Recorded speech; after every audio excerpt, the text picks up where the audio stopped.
I'm interested, Sarah, as a Christian Scientist, what it was like to do some preaching. For those of you who may not be aware, in Christian Science we don't have what is typically thought of as a preaching tradition.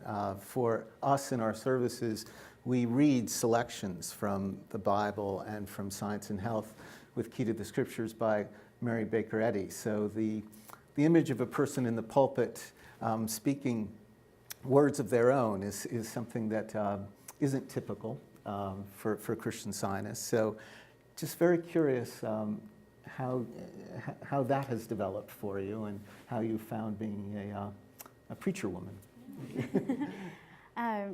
Personally, I really enjoy it. I really love preaching, and I think a big part of it for me is the preparation going into it. So when I'm able, I will spend as much time beforehand as possible reading over the Bible, looking at different translations, looking at definitions, thinking about it, praying about it. And when I'm preaching, I'm drawing off the inspiration that comes to me during that time. I love it. I'm still getting to know what my voice is in the pulpit, and I'm developing that because I am very new at it.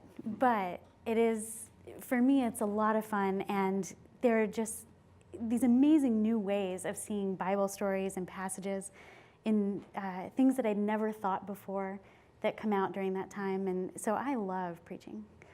Actually, one of my sermons, my first sermon that I gave for a class here, my Intro to Preaching class, included a testimony, which is, a very big tradition in Christian Science are testimonies of healing. And it was really wonderful to be able to include that, and I know that people really connected with that part of the sermon.